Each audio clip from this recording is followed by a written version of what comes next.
if you don't know what your audience is interested in, it's pretty simple. Ask them. Simple question. Like, just put out a post on your social media page. What would you like to see more from me? Do you want to see more communications tips, or do you want to learn about personal branding? Do you want to learn about how to network, or do you want leadership advice? Then I can gauge what are the things that my audience cares about, and then do that. Maha Abouelenein, the CEO and founder of Digital and Savvy, a global communication consulting firm that has worked with some of the biggest names in business, tech, and sports. From advising serial entrepreneurs like Gary Vee to managing communications for giants like Google, Careem, and Netflix in the Middle East, Maha's expertise is unparalleled. In addition to her professional accomplishments, Maha's commitment to personal branding and reputation management has earned her a spot on the global board of directors for the Associated Press and recognition as one of the most influential women in Dubai 2023. As a communications expert, what are the key skills that people need to develop in order to be a communication expert? So first of all, you have to be able to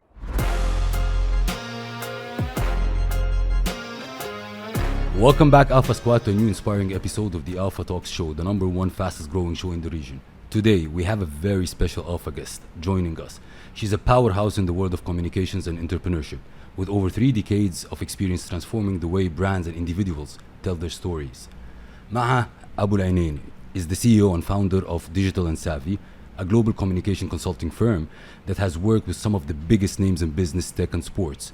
From advising serial entrepreneurs like Gary Vee to managing communications for giants like Google, Careem, and Netflix in the Middle East, Maha's expertise is unparalleled. Maha is not only a strategic communications consultant, but also an author, speaker, and the host of the Savvy Talk podcast, where she engages in thought-provoking conversation with industry leaders. So today, we will dive into Maha's remarkable journey, her new book, 7 Rules of Self-Reliance, and gain valuable insight into her transformative power of storytelling and communication. So please join me in welcoming Maha to the Alpha Talk Show. It's a pleasure having you with us today. Safe. I'm such a huge fan of you, so I'm so excited to be here.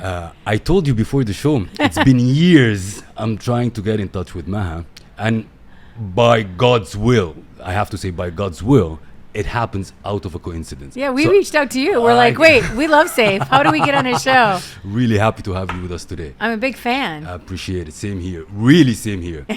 And I'm looking forward for a great, great conversation today. Thank you. First of all, I always start the conversation when we publish the episode. People will see the thumbnail, the title, the graphics, and will 100% think it is interesting. So what Maha can promise to them if they gave us their time? Well, I'm going to hopefully inspire and educate your audience about how to be a good storyteller, why communications matters, and what they can do to build and protect their own reputations and their personal brands. Super, super, super. Looking so much forward. So how are you today? I'm good. It's so good to be back in Dubai. Yeah. I lived here for 9 years. I left during the pandemic. بس أنا بنت البلد. I'm happy to be home. I'm happy to be here. And it's vibrant. It's city of the future. We're so happy to have you back. Active as ever. And it's great to be home. Will you come back and live in Dubai? Good question. Yeah. Possibly. Yeah. We would love to see you here more. Possibly. Yeah, looking forward. So in a nutshell, who is Maha in a nutshell for our audience? And I will dig deeper. Yeah, so I'm American Egyptian. I'm born and raised in the U.S. I'm 100% Egyptian, proud to be from Egypt. Lived half of my life in the U.S. and then the other half of my life in the Middle East. 15 years in Egypt, 8 or 9 years here in Dubai. I worked for Naguib Sawiris in Egypt. I launched Weber Shandwick in the Middle East. I ran communications and public policy for Google. I launched and did communications for Netflix for 5 years. Went into Careem, helped them build their communications apparatus. Now I went from doing a lot of corporate communications to now helping executives with their personal brands. So helping anyone who runs a company, a founder, an entrepreneur, a CEO, tell their stories and really help position, because people follow people. They don't follow companies. Maha, as an Egyptian, I'm super proud Oh, thank you. Literally super, super proud. I get a lot of messages from Egyptians, especially Egyptian women, talking about like, it's nice to see an Arab woman or an Egyptian woman 100%. get into the global scene. And I'm just grateful. Like, it's my upbringing. It's 100% due to my father. My father True. gave me the best advice very early on in my career and early on in my life. And he passed away, but his words stick with me and inspire me and motivate me every single day. I love that. Ma, your upbringing as an American Egyptian, how did it influence, I would say, your career in communications, like having both American and Egyptian? Yeah, it's interesting. So I grew up in the States. So inside the four walls of our house, it was Egypt. Yeah. The rules, the food, the music, the language, it was Egypt. Open the door, we're in America. And my parents really did want to make sure that they knew, what does it mean to be Egyptian? What does it mean to be Muslim? How do you carry yourself? What are the things that they really wanted to instill in us? And I really felt like they did a really good job of doing that. Every summer we'd go to Egypt. Every Christmas and New Year's we'd go to Egypt. So we got to meet our family, meet our relatives, get to know Egypt very, very well. And then when I moved to Egypt, it was a different experience for me, because when you go on vacation, it's very different than you live there. Now I have to speak the language. Now I have to get a job. Now I have to build the relationships and build a network. But I feel like my parents did a good job of making sure that we knew how to adapt and how to adjust and how to be curious and how to ask questions and how to lean into your culture so that you can bring value to other people. And I feel like I always loved, growing up, I didn't like being different. I wanted to be like all the other kids in my school. Mm-hmm. But then I learned that was my superpower. That was my thing that made me unique, is that I was American and Egyptian. True. So how can I use that in my career? How can I use that to tell stories about the Middle East? How can I use that to tell stories about Egypt? How can I use that to tell stories about this region, its people, its culture, and entrepreneurs? And that's what I did. A quick note, before we jump into this episode, I find this incredibly intriguing.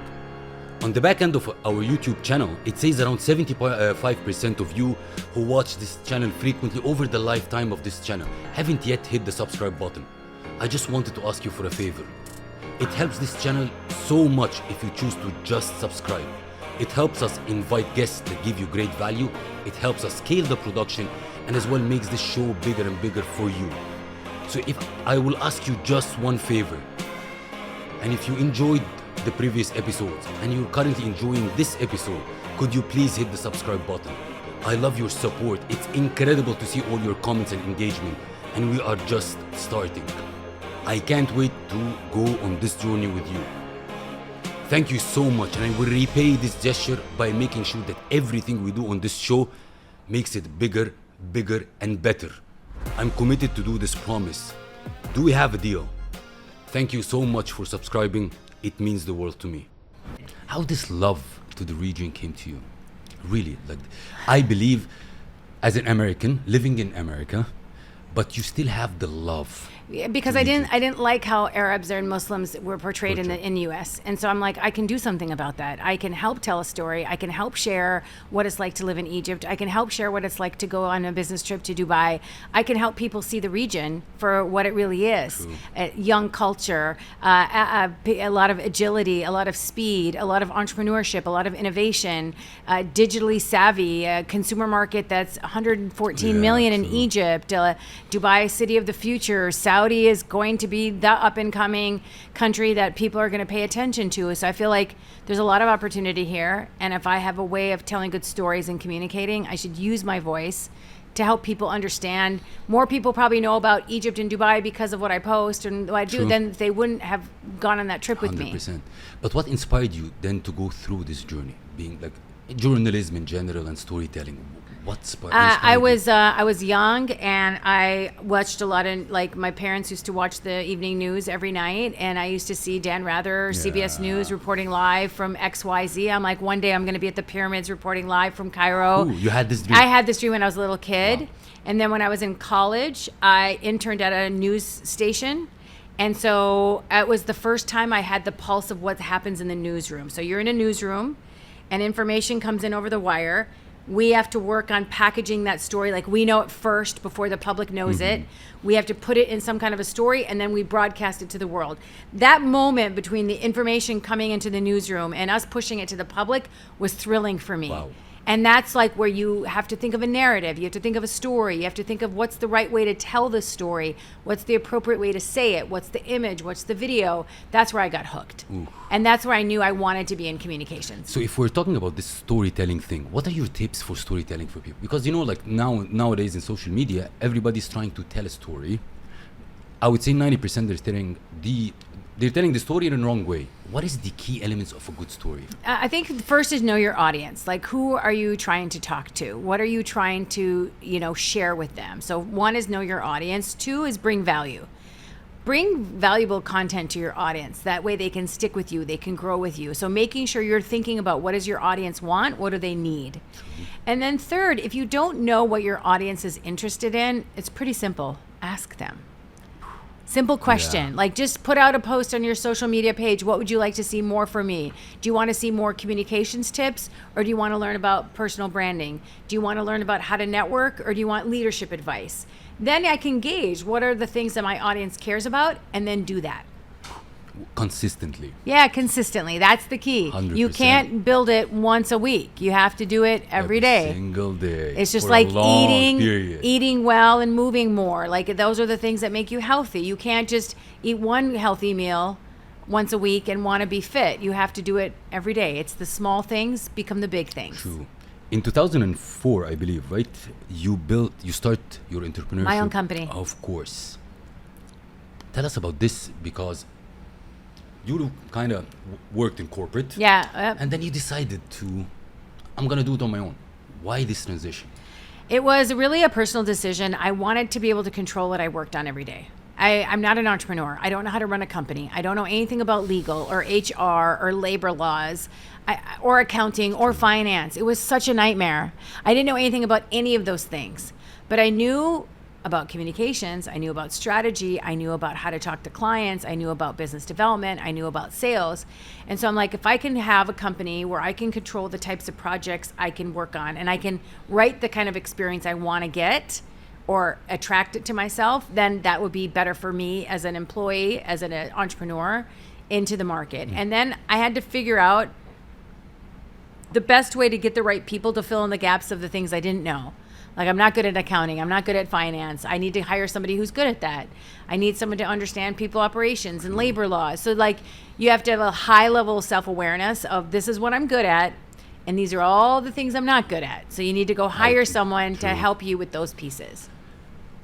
What was I would say, the mission or the vision of Digital and Savvy in the beginning? Like, and did it change by time or not? Yeah. So first of all, the company was called Organizational Consultants, and I started the company, and the name of the company meant nothing to anybody but me, but my father had just passed away, and he had a consulting firm called Organizational Consultants in the U.S. where he consulted for family offices and different types of organizations. So when he passed away, and I had decided right after he passed away to do this, my own business, I wanted to keep the name alive just because of him. And so we had consulted for different types of organizations, small, medium-sized businesses, big companies, corporates, governments, different types of organizations. But then, like, with time, you have to really think about what you're amazing at: branding, your label, your brand. You like, what's something that's, no one's going to understand what my company is by just thinking of organizational consultants. And I'm like, digital is something that's prevalent in everyone's lives. Digital is part of our day-to-day, and I want people to be savvy about it. So how do we think about your communications, whether it's digital or not digital, and how do we make sure that people are savvy about storytelling, about speaking, about doing podcasts, about strategic communications, about reputation management, about crisis communications. And so that's the name of the company, Digital and Savvy. Wow. And we rebranded the company in 2019. Oh, okay. Oh, after a long period. Or 2018, I can't remember. A long period. Yeah. Maha, you deal with big clients, and a lot of people will be watching us and say, like, oh, having an agency, it's one thing. Handling big clients is another thing. How did you manage to attract these type of people or clients to work with you? Because that's not an easy thing. There's every second company is an agency for communications. Yeah, I mean, I think first of all, there are a lot of the names of the people I've worked with: Naguib Sawiris, Gary Vaynerchuk, Gary V, Jim Quick, Deepak Chopra, Eva Longoria. You have to find you have to listen and learn about what their business is about. And then you have to figure out where can you bring the value, because these people have access and resources to everything and everybody. True. So what's unique to me that I'm going to be creating value for them? So I always think about how to create value for other people. And then you can't be a one-hit wonder. Yeah. You have to be winning back-to-back games every day, right? So you have to continuously be adding value to them. So I always think about, like, how do I educate myself? I invest in my skills. You know, in order for me to be of value for somebody else, I must be valuable. True. So I have to invest in skills and learning and culture and understanding what's relevant and understanding what's happening in the market. So I have to always be sharpening my saw so I can add value to them. One of these clients in the beginning, you went, knocked on the door, he shut down the door. Give me an example of that. The rejections. And then you had that client at the end. I mean, there's so many rejections. I can't even tell you, like, that's what business is about. Yeah. Some people say yes and some people say no, or some people you really want to work with, but they don't have the budget. So you have to make a decision. Should I just lower my prices so I can get this client because having them on my roster will be valuable for other doors to open later? Or do you have to just, like, okay, it's not going to work now. I'm going to come back later when there is a time. You know, when I worked with Gary, I had to work for him for free for like a year and a half before I got a contract. Wow. I had to show him my value. I had to, you know, continue to be around. I had to educate. I had to support. A year and a half. Year and a half. Work to learn versus work to earn. Yeah, correct? exactly. Wow. And I wanted to create value for him, and I wanted to show him my intentions over time consistently. And so business is funny like that. You have ebbs and flows. You have ups and downs. You have a pandemic where everyone's sitting at home, and then you have to, like, figure out how to reevaluate the services you're offering so you can match what's happening in the markets. Anything else, you have to be adaptable. If we look at digital and savvy now, what kind of services you offer? So we help people tell their story. So strategic communication. So if you want to find your narrative to build your personal brand, and that could manifest itself in many ways, like what kind of podcast should I be on? What kind of talk should I be giving? What kind of speeches should I be doing? How should I be doing my social? How should I be handling my online and offline presence? So building your brand, finding that narrative, and then what do you stand for, and how can you scale that? For personal or also corporate? Both. So we do corporate communications, we do personal brand, we help get media coverage, we help with media relations, we do internal communications. Super. I feel it's the most overlooked part of how do you communicate inside companies. I do a ton, and my team does a ton of executive training on public speaking, building your personal brand, how to do effective storytelling, how to sharpen your saw. Communications is the #1 skill in the world that will never go out of style. True. Even with AI, you need to know how to communicate. Even with social, you need to know how to communicate. There are so many voices on the internet. How are you going to make sure yours is heard? True. There is another part that you do is reputation management, and it's extremely important. Very. And majority of people or companies, they even don't bother about it. Yeah. Can you give us a brief about what is reputation management and Yeah. how you handle it? So you have to be able to manage your reputation, right? Because if you don't, you're pretty sure someone's going to do it for you, right? True. So reputation management is the business of building and protecting your reputation, i.e. your personal brand. What are you going to do I always talk about treating it like a currency. What's its worth? What's its value? How are you going to increase it? And I feel like your reputation is the most important thing you have. You can have the best sales, the best marketing, the best sales channel, the best supply chain, the best packaging. But if you don't have a good reputation, no one's going to come to you, right? Reputation is about trust. How do you build trust with audiences? How do you build trust with your employees? How do you build trust with your consumers? So that's what reputation management is. And we help people and companies work on improving, building, or maintaining their reputations. Can you correct reputation? Of course. Of course. Yes. Because I have, of course, been in the market for quite a while, and there are issues that, like, people are bullied in a way, digitally, and of course we go to a reputation management, I would say, consultancy or company that can help delete that. Is it possible, just for people to understand? Okay, well, it's not like you can just whack-a-mole, swipe clean anything on the internet. You know that once it's up there, it's difficult to come down, right?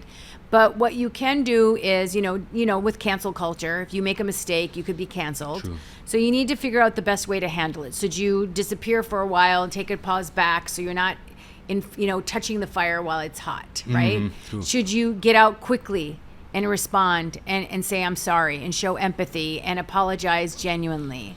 Should you change some of the policies that you or your company have done that have led to this poor behavior incident that happened?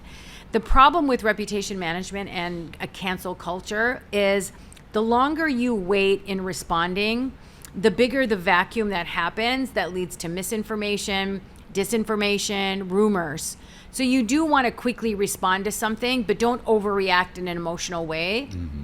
Gather the facts, brief your team members, find out what happened, what you can do to fix it, and then you got to be genuine. People are so transparent, right? We'll feel right now like when a company makes a mistake, it's not good enough. It's not good enough to say we made a tragic mistake. It's not good enough. True. You know, the first time I encountered reputation management, by the time when I was working in Samsung, and I don't know you remember when the Galaxy started to fire in planes, and like that was my first introduction. That's a huge crisis. Unbelievable. And I understood the value of reputation management at that time from a company perspective. These days companies really invest in reputation management or not? From your perspective, from your client base? Yeah, I feel like a lot of the clients I talk to, and the more people I talk to, they get it, right? We work in a real-time world. You know, things happen in real time. People react in real time. People don't have the patience to wait 3 seconds for a video to load, right? So they have instant gratification, and we work in a real-time world, so you have to respond in real time. So I think the companies that get it, that are taking time to be prepared to understand reputation management, are the ones that are going to do well and are going to win. And they're going to be able to build that trust and that bridge with consumers. If I ask you, what was the most rewarding project you worked on? One of them. With the big names.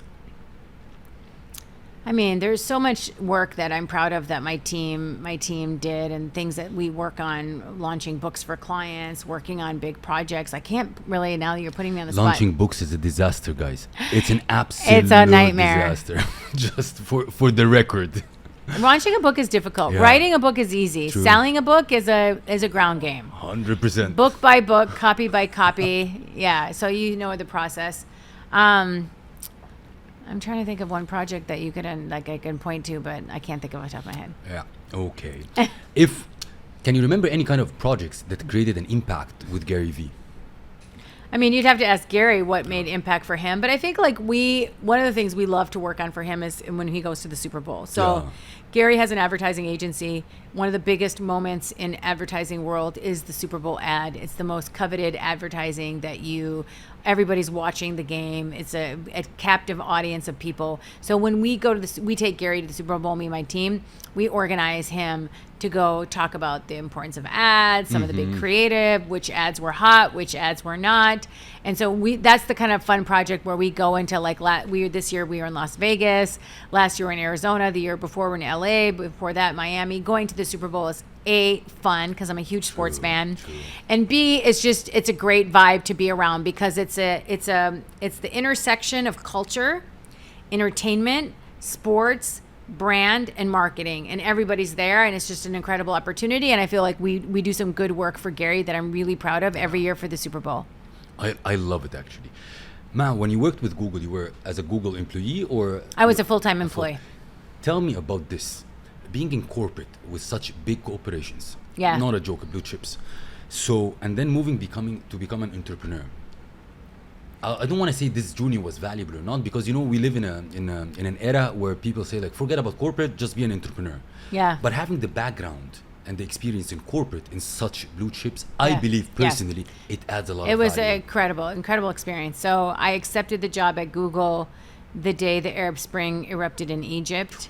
That morning, I had the day off. I accepted the job that day, not knowing that my life would change dramatically because of the Facebook page and what happened with Google during that whole time period. But I really, Google is a school. You go there. It's one of the leading innovative companies in the world. Having Google on your CV is obviously a game changer for anybody, let alone for me. It was a game changer.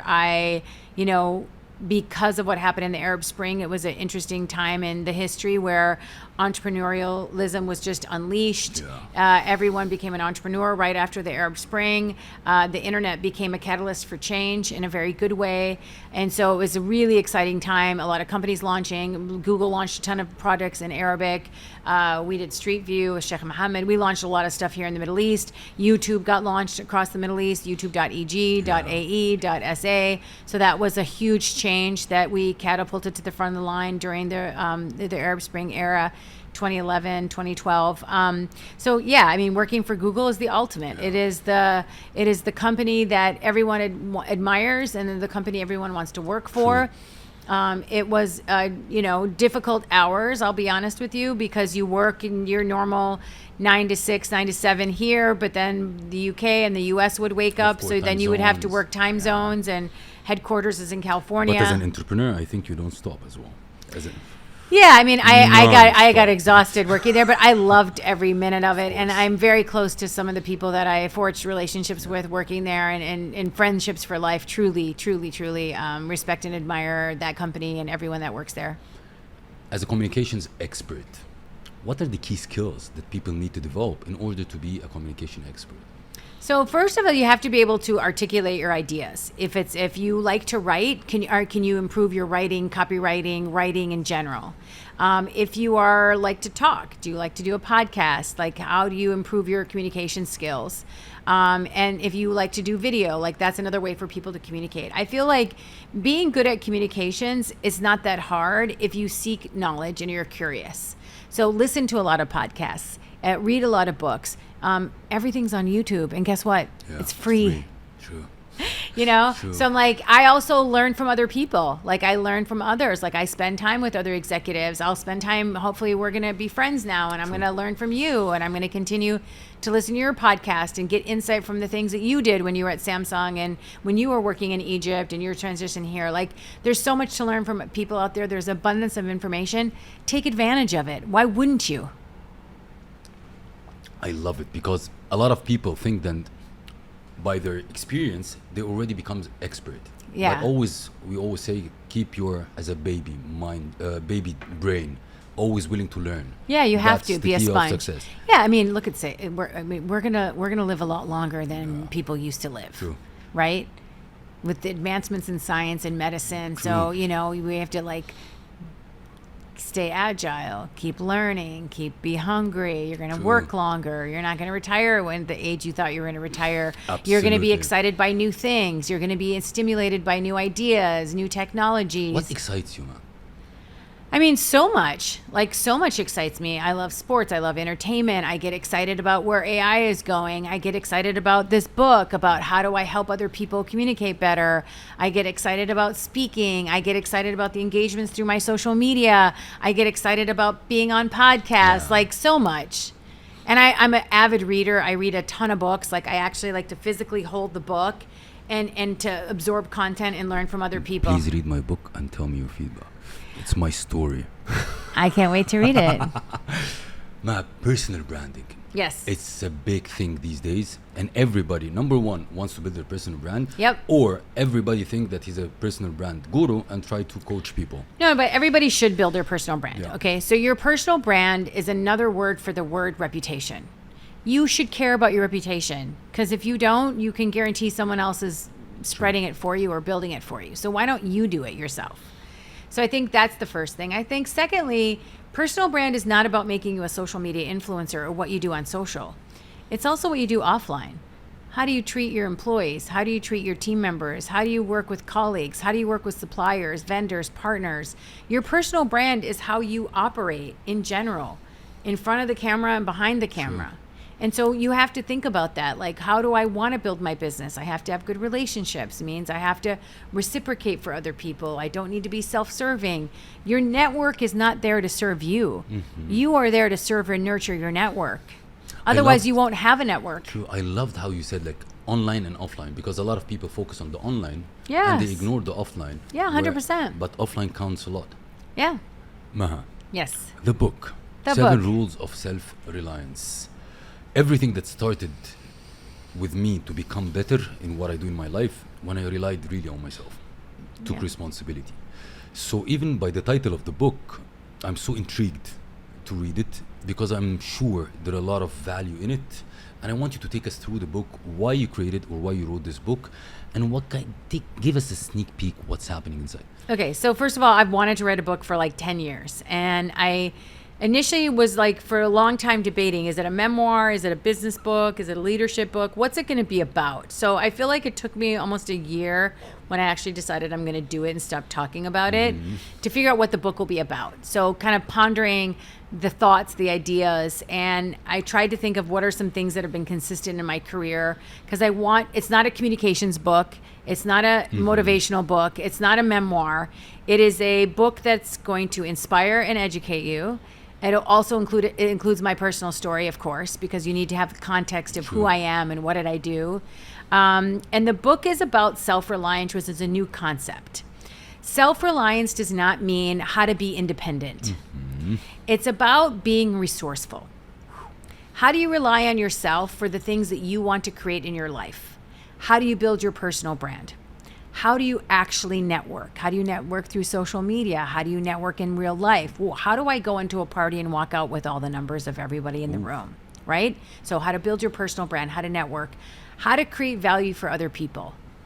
My whole career, when I take a step back to reflect, I'm like, I was always trying to create value for people. And how do you actually do that? How do you help people so that they become attached to you or want to work with you or want to stay with you or want to believe in you? So how do you create value for other people? I talk a lot. There's a whole chapter in the book around being a lifelong learner. Like you have to be curious. You have to want to learn constantly. And with the beauty of how the world works now, things changing, there's so much that you can learn from. And then there's a whole chapter on being a long-term player. Oof, I love this. A long-term player. Yeah, don't be a short-term thinker. Don't look for short gains. Like right now, we're instant gratification. We want to order our food and have it delivered now. If a video doesn't load in 3 seconds, we're upset. If we don't get what we want when we want it right now, information's not available now, we get frustrated. So like people have that relationship with time where they want things now. And what I try to talk about the book is like, I worked for Gary for a year and a half. I was a very long-term player before I'll reap any benefits from that relationship or in getting him as a client or in working with him on projects together. So I feel like it's a concept that a lot of people don't do, especially entrepreneurs or young students 100%. Who are graduating, and they feel like they have expectations that their employer is going to give them the project that's going to make them a rock star, that their boss is going to give them an opportunity. No, you need to go create that opportunity. You need to go think and listen and learn and observe and then find a way to bring value and insight and strategy to that business or person you're working with. What is the most section in the book that is close to your heart and you believe that had a great impact on you and you want to share it with the world? Chapter 7. Oof. It's called No Regrets. And it's my personal story. Wow. So my mother, when I was 14 years old, got multiple sclerosis, which is a neurological disease. She was quite handicapped for 22 years of her life. And then while my mother was sick, my father got sick with Lou Gehrig's disease, ALS, which is it's a terminal neurological disease. And he had it for less than 2 years and he passed away. Oof. And then right after my dad died, my mom, who had held on for 22 years, she passed away. And I feel like this part of the book, because you'll hear the stories, the work I did with Gary, with Netflix, of all the work and all the advice. And then the very last chapter of the book is the one that gets people because they didn't expect me to go there. Yeah. And it talks about living with no regrets and accepting your story for who it is or what it is, and how to take your struggle and turn it into a strength. And how did that having patience of taking care of sick parents shape me? How did that cause me to be patient? How did that cause me to not sweat the small stuff? And so, you can look back on your life and regret things, or you can look back on your life and say, you know what, those are the things that made me stronger, that gave me character, that helped build me, that helped me be who I am today. I was a caretaker for most of my life, taking care of my mom, taking care of my dad, and trying to take care of myself at the same time. And I feel like it's a very difficult chapter in my life, but it's one of the ones that I'm most proud of. I love it. I can't wait to read it. Maha, there is one thing that I've noticed. You're super humble, where you thrown a couple of names around, which a lot of people, when they get in touch with these type of people, they start to lose themselves and become super egocentric, and this humble thing goes out. Why you're humble? That's how I was raised. Anything can be taken away any minute, right? My father told me the only thing that people can't take away from you is your knowledge, like what you have in here, your skills, yourself. And so invest in yourself. And I'm like, okay, I just have to be smart. Like, I'm not married and my father's not here. I'm taking care of myself. And I feel like you just need to be humble, because at any moment it can all go away. And you aren't the product of your work. You aren't your job. You aren't your career. At the end of the day, I have to put my head on the pillow and respect myself. True. Am I there for my family? Do I show up for my niece and nephew? Am I good to my sister? Am I a good friend? Am I someone that people can rely on? Am I somebody loyal? Am I being good for people in my life? Like, my proudest achievement out of everything that's in this book that I talk about is being a good daughter. And I feel like that's the thing that matters the most to me, and that's what I prioritized. And my career is my work, and I love it, but it's not who I am. True. Respect that. What is then your favorite failure? The failure that you're super grateful for? I got fired. Oosh. Which from? I got fired. It's a long story, but I got fired from a job that I absolutely loved because I asked for a raise. Who? What was the lesson in it? The lesson in it, actually, it's funny. I was working for this company. I really wanted a raise. I kind of I said something that was in Arabic. I didn't know that it translated bad. I said it in English, but they translated it into Arabic. And so they got mad. And so they're like, that's it. We not only not getting the raise, we're letting you go. And then a turn of events, within less than a year, I became a business partner of the chairman of that company. So it worked out. It worked out. Super. Yeah. How do you define success to yourself? What is success? I feel like I have to love what I'm doing. Like, if I'm not learning, I'm not growing. If I'm not growing, I'm dying. So like, success for me is like, am I adding value to other people? Am I happy what I'm doing? Do I like going to work every day? Like, being in corporate wasn't for me. Like, I'm just not good in that apparatus or infrastructure. It's not meant for everybody. True. Like, my sister's had the same job. She graduated from college. She worked for the same company for 30 some years. I'm ebbs and flows, up and down, entrepreneur, zigzag. And we love it. And I like it. Yeah. I feel like I like to be challenged. I like to do different things. I want to always grow. And so that's the thing that I think that makes me feel successful. Like, if I'm able to pivot, if I'm able to like adapt, am I able to learn new things, and am I able to grow? That's the thing that's fun. And I feel like if there's so much of abundance of information and opportunity out there, that people should grab it. I love that. People are watching us now. Either they're in corporate or they're leaving their university. I said, like, okay, I'm heading to be an entrepreneur. From Maha's standpoint, what kind of things you didn't know about entrepreneurship and you really discovered when you were in the kitchen already? Like, First of all, you can't do it alone. Self-awareness is key. Self-awareness is knowing what you're good at and you're not good at. Self-awareness is knowing what you're capable of and you're not capable of. And try not to be a superhero and not trying to be a Superman and trying to act like you can do it by yourself, because you can't. You really can't. True. So that's the first thing. The second thing is, entrepreneurs don't like to ask for help.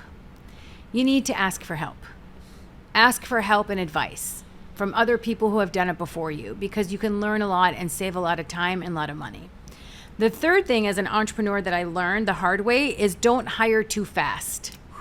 So when I got into a job, I was drowning. I need help. I need help. Yeah. I need help. I need to hire somebody. And I hired somebody, but I didn't really know what the job was about or entailed or what I needed. So like 6 or 7 months into, I'm like, this is the wrong person for the wrong job, because I didn't know enough. I hired too quickly. And so one of the things I always talk about is, better to have an empty chair than to have the wrong person in that chair. Because by the time you onboard and hire and get somebody into the company and get them in and integrate them into the system and train them and get them exposed to everything, and then discover they're wrong, and you have to undo all of that, it costs you tons of time and money. I love that. So hire slow, fire fast time. Yes, exactly. Yeah. I love that. If we're going to talk about Maha's daily day, how does your day looks like? I wake up every day at 6 a.m. I like to work out before I start my day as a signal to myself that I have to prioritize my health and myself before I do anything else. So I get up 6, I work out in the morning. I do Pilates, I play tennis, I lift weights. So I do different workouts. And then I like to have my mornings blocked. I don't take meetings early first thing unless I'm talking to Dubai or Saudi or Egypt. So I can that's my thinking time, my work time. And I work from home. I have a home office. I have a dog. I take her out for a walk, and I, really just work from home, and then shut my laptop. And then the evenings, I'm either with my family, I'm at a sporting event, or I'm traveling for work. Concept of work-life balance. Yes. Does it exist or not? No. It doesn't exist. No. It's a bull. Yeah. It's not that it's a bull, but like we don't compartmentalize our lives anymore. Like our interests bleed into our daily lives and our evenings and our weekends and stuff like that. You don't need work-life balance. Is just living. Yeah, it's impossible. I'll circle back to entrepreneurship because I want to ask you: does anyone can be an entrepreneur, or they require a specific set of skills, character attributes? Yeah, like not everybody's made to be an entrepreneur, and not everybody wants to be a leader. Some people are good number twos. Some people want to be a part of a team. They don't need to lead a team, right? So I feel like you need to think about that. So entrepreneurs need to have grit. They need to be able to take rejection. They need to be able to pivot. They need to be adaptable. They need to be really good at decision making. They need to be really good at assessing risks, and they need to be financially at least articulate a little bit, like understanding how to, keep the wheels moving. True. We have a nugget question in the show, which I'll ask you a question, which is, how do you define an alpha? Maha, how do you define an alpha? An alpha is somebody who's not afraid to take risks, who is ambitious, who is courageous, who is curious, and who is outgoing. True. If I go to the quickfire section. Yes, rapid fire. Let's do it. Yep. So, what's your morning routine you must have? Morning cup of coffee. Ooh. Your favorite book? Essentialism by Gregory McCowan. Preferred method of relaxation? Listening to Taylor Swift. Top piece of advice for new entrepreneurs? Stay low, keep moving. Go-to productivity hack? Your calendar. How you use your time on your calendar is everything. I have no meeting Wednesdays. It's my day to think, get things done. I don't take meetings. I don't care what it is. I'll not text on Wednesday. Favorite city you live in? Egypt. Cairo, Egypt. Wow. One word to describe your leadership style? A coach. Super interesting one. Biggest role model? My father. Favorite moment from hosting the Savvy Talk podcast? Meeting people. One thing you can't live without when traveling? One thing I can't live without, my AirPods. What is something that somebody has told you that has hurt you, you've never forgotten? Oh, there's probably so many. Don't be a waiter. What's your next big goal? To be a New York Times best-selling author. Wow. Describe yourself in three words. Loyal, caring, supportive. Oh, I love that. Now I'll switch. And there is the next nugget question is, you have one question to ask me. Anything. Whatever. What's your story? What's my story? Tough one. Lots of downs, more than ups. But I'm sure I'm gonna keep going up. That's in a simple way. And impacting people. Because that was what really matters to me at the end. That people will remember the impact that I did. It's not a monetary, but in their life in general. Ooh, that's a lovely question. I have another one. Yeah, shoot. How can I help you? Ooh, you said entrepreneurs usually, it's hard to say I want help. I'm sure, any type of collaboration that we can do together, it will be, first of all, it's an honor, because as I told you, it's been years I'm trying to get in touch with you. And since it happened, means it's fate. So I'm sure things will come out of this connection and getting to know you. So I'm sure it's gonna happen. I appreciate that you asked this. Safe. Thank you for having me. I appreciate it. The last thing is, what kind of message do you want to leave the audience with today? So my biggest mantra that's been with me my whole life is stay low, keep moving. Like stay low, do the work, put in the effort. Don't be distracted by all the noise, by all the people who are jealous of you, by all the people who are telling you, are you really doing that? Like, don't be distracted. Focus on you and what makes you happy. That's what stay low means. And then keep moving. You're going to have challenges. You're going to have obstacles. You're going to have, difficult moments. You're going to get through them. So stay low, 100%. keep moving. The last thing, in the Alpha Talks, we have what's called the Alpha Talks memoir. So the Alpha Talks memoir, the Alpha guest has to do 3 things. Okay. Number 1 is but that's going to be after the shooting, to write the experience in the show. Okay. The second is to answer a question from the previous Alpha guest. Yes. So it's a way to communicate to each other. Yep. Not knowing who. And the third, who do you recommend that can come as a guest that can give value to the show and Got to it. the audience as well. So are you ready for the I'm ready for it. It's called the deathbed exercise. In your final hours, having everyone around you, what would you like people to tell you about the impact that you've brought into their lives? Phew. That I brought quality to their lives and I added value. Ma, thank you very much. It's been an honor, and I'm sure we're gonna do more things together. I can't wait. Same here. Thank you very much. Pleasure's Thank mine. for your Thank time. you, Saif. Thanks for everyone who's listening. One more thing. Yes. When the book Comes is coming out. out, and where people can find it. You can buy the book today on Amazon in the UAE. Really? Yep. The 7 Rules of Self-Reliance by Maha Abouelenein. It's available today for pre-order. Perfect. I'll put the link in the description. Please. And one more thing, if people wants to contact you or start to work with you, with your company, what's the best way? At Maha Gaber on Instagram, Maha Gaber, Mahagaber, or through LinkedIn, Maha Abouelenein. Super. We'll do and add these as well into the description. Thank you very much. It's been an Thank you honor. for having me. Thank you, Saif. That wraps another inspiring episode of today's show. I hope that this episode has ignited your inner alpha and left you feeling inspired, motivated, and ready to conquer any challenge that comes your way. Remember, alphas aren't born, they're made. It isn't about dominating others, it's about embracing your authenticity, leading with integrity, and making a positive impact on the world. If you enjoyed today's episode, be sure to subscribe to the Alpha Talks on your favorite podcast platform. Leave us a review and share the podcast with your fellow alphas. Also connect with us on social media at Saif Al Hakim. Share your thoughts, insight, and stories of personal and business growth with us. Let's create a movement of alphas supporting one another. The world needs more alphas like you exactly. Until next time, stay bold, stay driven, and stay alpha.